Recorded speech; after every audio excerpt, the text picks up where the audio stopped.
Hello નમસ્કાર વિદ્યાર્થી મિત્રો, નમસ્કાર તો બધા વિદ્યાર્થી મિત્રોનું હું ઓજા ફાલ્ગુન તમારું ઓજા ક્લાસીસ ચેનલમાં સ્વાગત કરું છું. તો વિદ્યાર્થી મિત્રો, ચેનલ પર પહેલી વાર આ ચેનલને સબસ્ક્રાઇબ કરી દેજો, બેલ નોટિફિકેશન હિટ કરી દેજો જેથી આવનારી યુઝફુલ વિડીયો તમને મળી શકે. તો વિદ્યાર્થી મિત્રો, આજે આપણે ધોરણ 10માં વિષય વિજ્ઞાનના મોસ્ટ આઈએમપી આપવા જઈ રહ્યા છે સેક્શન ડી માટે. તો સેક્શન ડી ના આઈએમપી આપવા જઈ રહ્યા છે જે તમારે 20 માર્ક્સમાં પ્રશ્ન પૂછાશે. તો સેક્શન ડી છે તે તમારે ખાસ તૈયાર કરવાનું રહેશે. તો વિદ્યાર્થી મિત્રો, ચેનલ પર પહેલી વાર આ ચેનલને સબસ્ક્રાઇબ કરવાનું અને વિડીયો તમારા મિત્રો સુધી શેર કરવાનો, અને પસંદ આવ્યો હોય તો તમારે શું કરવાનું છે, એક સારો એવો કોમેન્ટ કરી દેવાનો છે. આવા જ યુઝફુલ વિડીયો અમે તમારા માટે લાવતા રહીશું. તો એક લાઇક અને એક સબસ્ક્રાઇબ અને એક સારો એવો કોમેન્ટ કરી દેજો. તો વિદ્યાર્થી મિત્રો, સેક્શન ડી છે તે આપણું તમારું 20 માર્ક્સનું છે, તેના માટે આપણે આઈએમપી પ્રશ્ન લાયા છે. તો વિડીયોના અંત સુધી બની રહેજો અને આ પ્રશ્ન તૈયાર કરી લેજો. પ્લસ તમારી એનસીઆરટી ટેક્સ્ટ બુક છે એ પ્રશ્નો તો ખાસ કરવાના રહેશે, રાઈટ. આ મારા એક્સપિરિયન્સથી કહું છું કે આટલા પ્રશ્નો છે ખાસ પહેલા તૈયાર કરજો, બીજા તમારી ટેક્સ્ટ બુકમાં છે તૈયાર કરી લેજો. તો વિદ્યાર્થી મિત્રો, પહેલો પ્રશ્ન છે, પ્લાસ્ટર ઓફ પેરિસના ઉપયોગો લખો અને સમીકરણ સહિત સમજાવો. તો પ્લાસ્ટર ઓફ પેરિસ છે એનું તમારે સૂત્ર પણ એક માર્ક્સમાં પૂછાતું હોય છે. બીજો પ્રશ્ન છે કે માનવનું પાચન તંત્ર આકૃતિ દોરી સમજાવો. પાચન તંત્રનો પ્રશ્ન 110% વિદ્યાર્થી મિત્રો પ્રશ્ન પૂછાતો.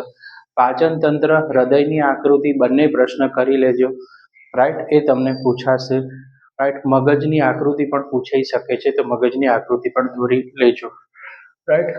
પછી છે વિરંજન પાવડરનું ઉત્પાદન અને તેની ઉપયોગિતા જણાવો, રાઈટ. પછી છે ઉત્સર્જન એટલે શું, મનુષ્યના ઉત્સર્જન તંત્ર આકૃતિ દોરી સમજાવો. તો વેરી મોસ્ટ ઇમ્પોર્ટન્ટ છે. ઉત્સર્જન તંત્ર, પાચન તંત્ર બંનેમાંથી એક ક્વેશ્ચન તમારે દર વખતે જે એક્ઝામ છે તેમાં લેવાતો હોય છે. તો આ બંને પ્રશ્ન ખાસ કરી લેવાના વિદ્યાર્થી મિત્રો. પીએચ નું માપક્રમ એટલે શું સમજાવો. હવે પીએચ નો છે એ પણ 7 સ્ટાર ક્વેશ્ચન છે વિદ્યાર્થી મિત્રો. પીએચ નું માપક્રમ છે, જમીનનું પીએચ છે, રાઈટ.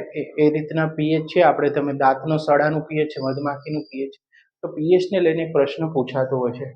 ધોવાની સોડાના બનાવટ અને તેની ઉપયોગિતા લખો. અગાઉ 7 સ્ટાર ક્વેશ્ચન છે, અગાઉ પણ બોર્ડની એક્ઝામમાં પૂછાઈ ગયેલો છે. ધોવાની સોડાના ઉપયોગો, એમાં તમારું સૂત્ર લખવાનું છે, એ ખાસ તૈયાર કરી નાખજો. મિસેલ એટલે શું, તેની રચના સમજાવો. અથવા સાબુની સફાઈ ક્રિયાવિધિ તરીકે પણ પ્રશ્ન પૂછી શકે છે. આ પ્રશ્નને ખાસ તૈયાર કરજો. આ પણ 7 સ્ટાર ક્વેશ્ચન છે. નિવસન તંત્ર એટલે શું, તેના ઘટકો સમજાવો. હવે નિવસન તંત્રના ઘટકો છે તમારે તૈયાર કરવાના રહેશે. જૈવિક, વિશાલ અને 3 માર્ક્સમાં જતું રહેશે, બરાબર. પછી કચરા નિકાલની પદ્ધતિ જણાવો, એ પણ પ્રશ્ન મોસ્ટ ઇમ્પોર્ટન્ટ છે, ખાસ તૈયાર કરી લેજો. પછી ઘરેલા વિદ્યુત પરિપથ માટેનો ડાયાગ્રામ દોરી સમજાવો. આ પ્રશ્ન અગાઉની એક્ઝામમાં પૂછાઈ ગયેલો છે. ડાયાગ્રામ દોરવાનો છે ઘરેલું વિદ્યુત પરિપથનું, એ તમારે દોરવાનો છે. મોસ્ટ ઇમ્પોર્ટન્ટ ક્વેશ્ચન છે. ખાવાની સોડાનો બનાવટ અને તેના ઉપયોગો લખો.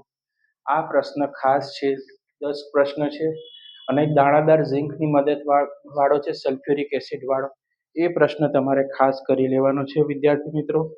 તો આટલા પ્રશ્ન છે, તમે એનો સ્ક્રીનશોટ પાડી લેજો. જે 4 માર્ક્સમાં તમારી જે એક્ઝામ છે, બોર્ડની એક્ઝામ છે, તેમાં તમારે પ્રશ્ન જોવા મળશે, રાઈટ. તો આ તમારા 4 માર્કના પ્રશ્નો હતા. તો વિડીયોને શું કરવાનું છે, લાઈક કરવાનું છે, ચેનલને સબસ્ક્રાઇબ કરવાનું છે, અને આ પ્રશ્નો ફટાફટ તૈયાર કરો. પ્લસ એનસીઆરટી ટેક્સ્ટ બુકના ક્વેશ્ચન પણ તૈયાર કરી લેજો.